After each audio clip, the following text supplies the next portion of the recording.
In today's video, I'm going to be sharing the 5 systems that took us from $0 to $73 million in total cash collected. I'm going to walk through each one of these systems and their 2 subsystems, and I promise you that if you watch this entire video, you are going to learn which one of these systems is currently holding you back from massive scale. All right, last year we did $30 million in cash collected in our info coaching business. We've now done over $73 million in total cash collected, and I'm not selling you anything. No guru, no course, no nothing. Everything on the channel I'm sharing did work for us, did not work for us, or is something we are actively doing, and I'm doing all of this to find top talent, opportunity, and build a network of cool people doing cool shit. So let's get into it. So to start it off, we're going to think of everything like a funnel, and we are going to start with our marketing system, okay? So for us, everything that we have run almost exclusively has been paid. So we're going to go through the different channels, and we are going to go through the different funnels that we have used, okay? This is day 72, I believe, of me making videos in a row every single day, where I have tons of videos on the channel where I break these down immensely, but we're just going to talk through the overall systems. So thinking of everything as a funnel, the first thing you need to do is get people to talk to, okay? So before you can sell them, before you can service them, before you can charge them $1, you need to get them to you, okay? So for us, the channels that we used almost exclusively was Meta, okay? Now, it's the easiest one, in my opinion, to get onto. A lot of people now do organic and these other. We did exclusively paid. So for us, paid on Meta was the easiest. And then we also did Google and, on the back end for branded search, which you can look up how to do branded search, basically for your keywords. Because once you start running enough paid or even organic on enough channels, people are searching your name and you want to be the first one to pop up. So these are the core channels we went into. And then the different funnel types. For us, the first 71 million of this was using a VSL opt-in funnel. So that's just going to be your name, email to opt in for a free training. They're going to watch a VSL. After the X amount into the VSL, they're going to click a button to apply to get on the phone, and then they are going to book a call, get on the phone, and purchase. Okay, so we optimized everything for a call funnel that was front loaded with an opt-in and VSL. As this has transitioned and changed for this last couple million and what we're building for this next scale, we're trying to take this to a couple $100 million a year. First stop is 100. But for us, we have diversified and have multiple funnels now, like low ticket ascension. We have a direct to VSL, so basically headline VSL application to book a call and other things. Channels for us, though, have stayed consistent. We are talking about leaning in more into organic, and I'm kind of on the prowl right now to find somebody to do this for us because we have so much content, but really for us, first click has almost never been from organic videos and almost exclusively from paid. All of our organic acts as like retargeting piece of it. So once you have people in the system, and I'm going to go back through this and we're going to go through iterations. Once you have them in there is your sales system. So for us, everything for us has been setters and closers. And actually, again, back to that first 71 million was just closers. So we built a very large team of closers. We've had upwards of like 35, 40 at one time, which isn't necessarily the large part, but we have had hundreds in general because we've been running this for years. So we have had iterations of this. We've had different offers. And that's where this kind of comes in between all 3 of these is a really big thing, which is your offer. So for us, which we'll get into in this next one, at one time we were selling kind of a mid-ticket product over the phone, and then we went to selling something higher ticket, which develops a different type of closer and requires a different type of closer who can sell that. So there is basically the skill of the person to sell something, and then there's like the belief in the product around it. So for us, when we started, we brought closers in that were customers of the product. So when we did that, we brought them, we would basically post inside the group, we would hire them from there and then teach them the skill of how to sell, teach them the CRM, the tech skills to do the actual job. But they already came with such a high belief level that it just worked. So I think a lot of people when starting can do this. I know a lot of people who do this with their actual coaches inside their program, their community managers. They're your initial customers. They get the result. They have the highest belief. And it's definitely a really good way. Setters was such an untapped thing that everyone talked about that we never did and has now benefited us massively. So setters sit everywhere inside of our system. So at a larger scale, you are going to have basically drop off and break points everywhere inside your funnel. You're going to have people who apply but don't book. You're going to have people who book but no show, and 92 other places where you're going to have their phone number, their email, something that you can contact them with that a closer, generally speaking, is not going to do. Okay. So you do have full stack closers and all that, but for us, we were dedicating our closers to just close. And the setters were non-existent, but the setters now have come in and reached into those pockets and basically have hot lead lists. They claim different leads and they dial them and get them back on the calendar, which overall will bring your, if you're using paid, it'll just be more efficient. So if you're using paid, it'll drive your cost per down. You do have to pay the setting team, but the math works out really, really well if you have a strong team. So for us, this was a really efficient system for us to use. We never actually did direct to cart style stuff, which you'll see a lot of people do.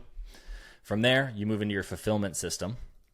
and of your fulfillment, in my example, info/coaching. That's my keyword, and I'm owning it. So info-coaching, for us in the beginning, we sold initially a $27 a month app that was direct to cart. So I know I said we didn't do direct to cart, but we really never got too much steam with that. We got up to around 100 grand a month, but very, razor thin margins, because we were playing an MRR, LTV to CAC range game that we did not understand. We had no ascension ladder, and we didn't understand it. So the first actual step into us making money and how we got to our first $1 million month actually was selling info over the phone. So we implemented this system where we ran paid mainly through Facebook. I think at that time only exclusively Facebook, to a VSL opt-in funnel. We only had closers. Initially, we were taking sales calls.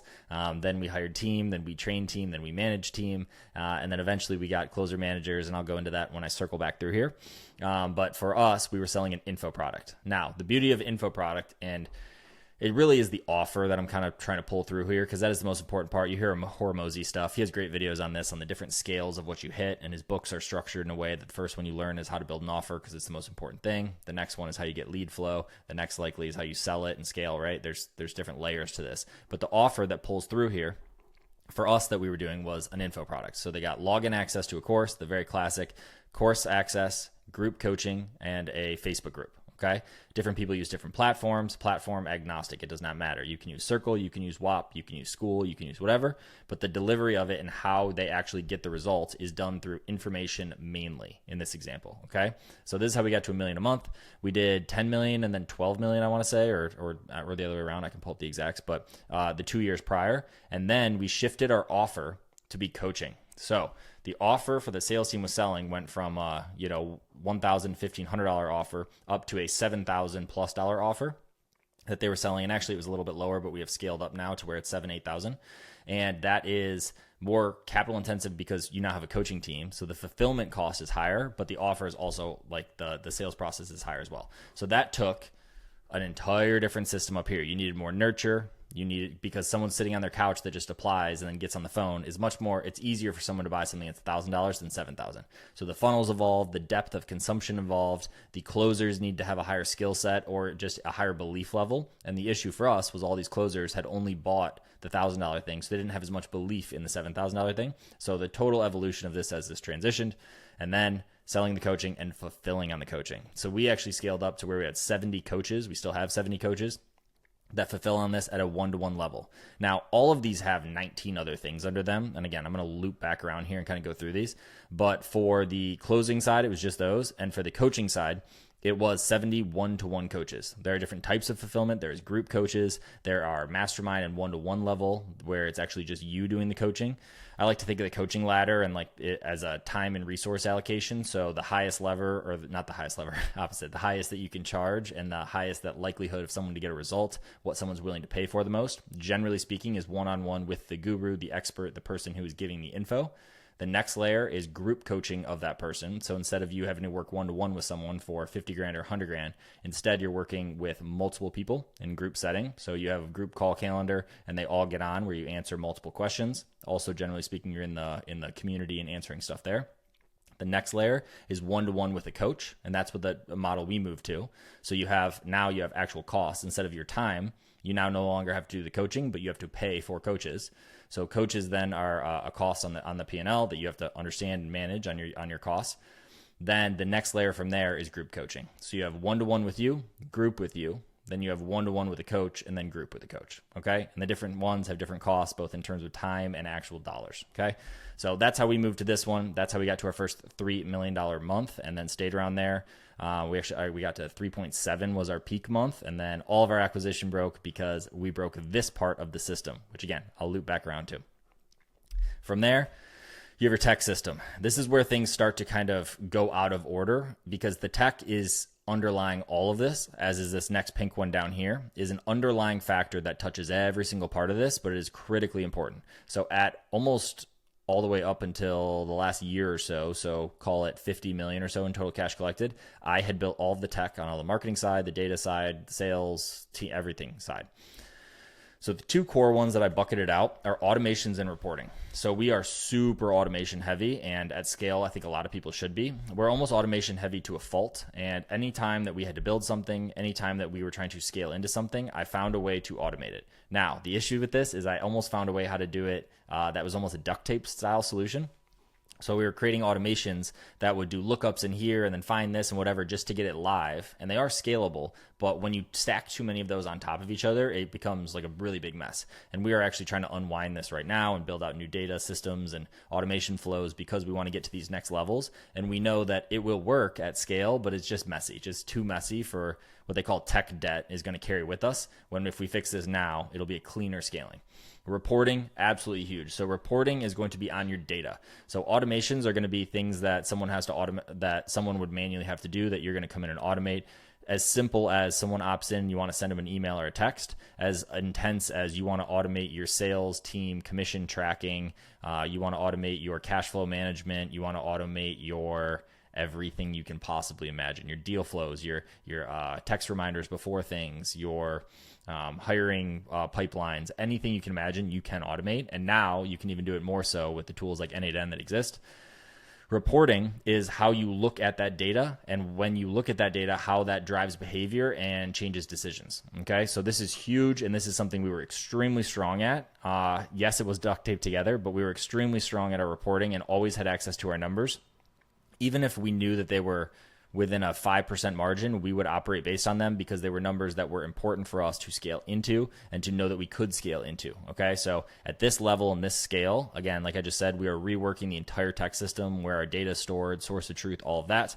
But the reporting ability we've had on things like cash flow, marketing stats, sales stats, fulfillment, and both in fulfillment on terms of like financials and billing, as well as like customer success, NPS scores, stuff like that. We've always had these. They've just been kind of messy, just pushed together and just like not the cleanest. So this is something we're completely rebuilding right now, but has been extremely important for us to be able to scale. And people system, again, another one that just underlies all of this. Every single one of these at some level touches a person that is either running them in the actual role or managing them. Okay, so for us, hiring and management are the two core. So we have done a very good job of getting high quality talent. We have not always been able to do that. And that comes through a lot of things. And again, all of these have 19 things under them. I'm just going to point out two of them to keep this simple, easy, and help you identify maybe a place in your business that you're stuck at. But for hiring, there's how you pay them. There is where you find them. There is where they at in their career journey. How much experience do they have? There are so many things on this, but we have now optimized to where we're a size through this stuff, for example, through creating YouTube content and getting out there a little bit more. We found a lot of top talent in the online business, info coaching space, marketing space, like in those niches. We found a ton of quality people. I have entire videos where I talk about this on how if you want to find a copywriter versus if you want to find an HR director, you have to look in different pools. If you're recurring hiring for something like a salesperson versus if you are hiring for an HR director, again, that's more of a one-off position. And then management. This is something we are actively working on. We are no way pros at any of this, and I hope none of this comes off as ego, look at us, is the exact way to do it. This is just our experience of how we are bucketing our systems and our departments. And for management, we are getting to the level now where we essentially have a C level. We're actually peeling back on people maybe that were at an operational level that really are kind of mid-level managers, but at our size, we're the highest level of managers. And now with the new levels and scale we're taking it, we are going to have, multiple layers of management. In an example, we have, chief of people. Under that, we have a CS manager that has CSCs, customer success coordinators, billing support, like all these different pieces. We have in our coaching department, we have chief of product that then has the basically mid-level like pod leaders of coaching, and then the actual coaches. In sales, we're going to have sale pods. So we're getting to the point now where we have these multi-layers, and management is becoming critical, and the ability to manage projects, manage people, and understand their entire department and their P&L is huge. So if we zoom out a little, let's talk through some examples on where your bottleneck maybe is. So I've talked to a bunch of people in the last week or so and talked about kind of where their business is at. And a kid I just talked to right before this was talking about how he wanted to grow his business. We talked, and he said, he's basically at $50K a month. And I said, all right, well, what's broken? Can you get more leads today? Or can you sell more people today? If you sold those people, would you break? And he was at a point where he's doing a bunch of organic marketing that is both coming from referrals, which is kind of different, and then organic marketing, where he actually does organic marketing. So he puts out content on YouTube, X, all these places, gets a ton of impressions, gets a ton of likes, and then also gets people in his DM that are interested, me being one of them, right? So I get to talk to him through that. I said, okay, so is it consistent for you is the first thing. What channels are you using? And then how are you converting them? Because for me, it was messy. I'm bouncing around all over. I can't get through on the Calendly thing. Like the entire front end of this to get people to where they could even be sold was kind of broken. So yes, he might have the lead flow, but his funnel and his way to get them to the next step in the situation is not good. So that was the first thing. I was like, at least clean that up. You might not be bottleneck there because you're still getting him through to sales, but it's something you can easily clean up. The next part was sales. I popped on with him. He was the founder. He's the owner. And again, he's doing good numbers. He's got great margins. He's doing $50K a month. Like he's just slanging, but his sales system was a little choppy, right? And it was him on this, and then he was trying to share a doc and do this. And I told him, I was like, the next scale for you is if you want to, because his goal was freedom. And that was a big thing too we talked about, was what is your goal? And for him, it was he wanted freedom. He wanted freedom. He wanted to make X dollars and kind of have like a fun company. And I love it, right? He wanted to do business the right way is what he said. So for a sales system, I said, eventually you are going to need this where, you have all these people in your DMs. So whether that's a closer setter hybrid, or you have a setter over here that goes through your DMs for you. So you're not over there setting your own calls. And then instead of closing your own calls, you have these. So right now he may have, call it 80% margins or something because he's running lean. Now he's going to pay 10 or so percent here.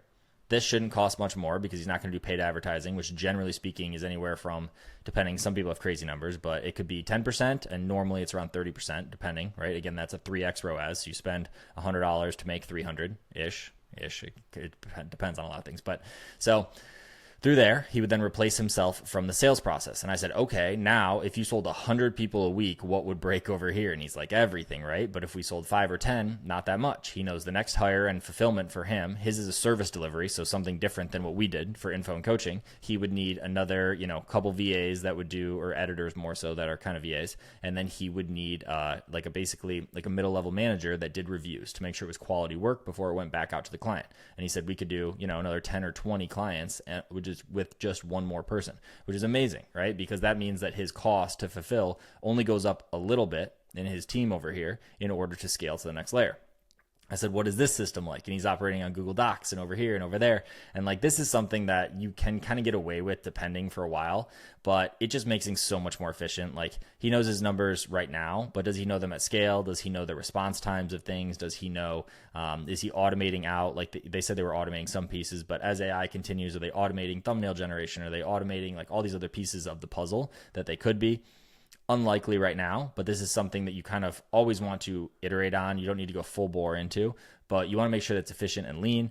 And then people, which again ties into all of these. So making sure that you have the best people that are aligned for your product, for closers, that you have management over them that's likely you at that scale that does that. Okay. Now, another person I talked to, this one is a little more interesting, but I talked to somebody that has a massive amount of organic following, but has absolutely no sales. Okay. So they are using a direct to cart system instead. Actually, let's use another one that's more info and coaching. So I talked to somebody the other day. Again, I have so much inflow. It's amazing. I love it. When you guys message in and I get to just look at other businesses and numbers and models, it's cool. I learned so much from it. And then I get to think about things like this for our business. But I talked to one that I, again, hired again. So I heard about them through, I was trying to hire someone as a developer, kind of like an automation AI person for us that was also a developer. And they said, oh, this is the company I came from. And I said, oh, I don't want to pay the company. I'd rather pay you direct. And he said, no, you got to check them out. So I go to their website. I organically got there through a referral. I see that they have a little bit of stuff over here for organic. Their funnel was very simple. It was just an application, book a call. I go to do so, and the pages aren't loading properly. I get a thing that says click here for the thank you page. It's not. So again, more optimizations around this portion. I then go and book a call, and I don't get the thank you page. I don't get any videos. I don't get any pre-frame. So I email and ask them for a bunch of case studies, anything you can send me everything before our call. I get nothing. I still am about to show up for this call. 10 minutes earlier before the call, they send me an email and it says, oh, check out this testimonial. It's like a one-liner. And I click on it and it had just been uploaded to YouTube prior. and it's them on the call, and they had just sent me a testimonial they had just uploaded. But I got on with them, and because their product was so good that I was like, this is exactly what we need. This is exactly where we are at with our tech system and where we feel pain, and they had the solution for it. So even because these other systems weren't good, if they want to grow, they need to optimize these, but their fulfillment system is so good, they just get referrals left and right. So it solves for this. They're just doing the closes because it's a big ticket item. And now their fulfillment style drops through these grouping of calls basically to learn and get up to date on everything. And then they have a developing team on the back end, and they know their costs to a T. They're very automated. They're very efficient, which is their entire tech system. They're a tech company. So this is like completely forward. They know every number. They have every automation built, and they have great people. Okay. So one of these is holding you back in your business. I 100% promise you it is holding you back. And this is kind of back to my whole bottleneck theory that I make videos on in other ones, but essentially it can be a traffic channel you need to crack. And to zoom out again, this is my opinion of things, is how we're currently bucketing things based on how our leadership is and how we're trying to manage things across. With that being said, Hormozy, all these other guys have much larger businesses, have done this many more times over, not just in info coaching. I have one at bat with this, which is essentially this company right here, and scaling into this and learning as we go. This is showing what we're actively doing and showing what did not work, which is a lot of the other videos, and what is working for us right now. We're scaling pretty heavily right now, and this is working. And we fixed marketing system as our first big bottleneck because we weren't filling calendars for our team. Once we fixed marketing, we realized that sales wasn't closing the right amount of them. So we solved for sales team with a new manager. So coming from the people portion, we hired correctly, and we now have a manager in place that has only changed a couple things and has had massive impact in terms of daily cash collected. Fulfillment system is getting a complete overhaul. We actually have other offers, which comes back to fulfillment and sales, and we are building that out to be. The big issue there right now is kind of the tech and infrastructure, because the data they have, the ability to fulfill, the efficiency and the speed that they can do the coaching so they can have more clients per coach, all of that kind of stuff is really coming down to like the data and the framing around how they do it. So we're rebuilding this system next, and it's not even broken is the beauty of this. We're doing it proactively because we know this one's firing. We know this is firing, and it's only a matter of time until these ones break. And to be honest, this one's kind of always breaking, right? So you're always managing people. There's always something. There are personal problems. There are things that happen. That is life, as you know, for yourself and as you know, for your teams. So this one is an ever-changing thing, and it's really, really helpful to have strong people over here, whether that's you and your, leadership, or you have a strong leader in place like we do now at this point that manages this whole thing for us. But we're just trying to scale to now to the level where we have strong CMO, strong CSO, a strong CPO, so this is actually product, a strong CTO, and then another strong people person, so CPO, right? That is the level we're trying to get to at this next, and I'm sure there'll be 15 more iterations of this. But again, one of these is broken in your business, and I hope this helped you solve it. Find your bottleneck. It's my thing I'm going with. But if you go through here, www.ryanclogg.com/doc, I believe today is day 71 or 72 in a row. I've made a video every single day. I've been mixing it up and doing stuff with really cool people I have met through doing this. So I've been doing some cool interviews with different people who are crushing in the space, guys who are doing $5 million a month, guys who are on their way to doing $5 million a month, guys who have done over $60 million in MRR offers that are scaling them up through organic, like just crazy stuff. So check those out. Hit me up on IG or X if you guys have any questions, or if you want me to talk about something specific. And then tomorrow I do a video where I go through all your guys' questions, which you can find here. It's just a simple form, just says pick a video topic or what you want me to break into, and I'll walk through all of them tomorrow, which is May 24th, okay? And if you're just coming to this on another day, you can still submit here. I do those weekly. So talk to you guys soon. I hope this was valuable.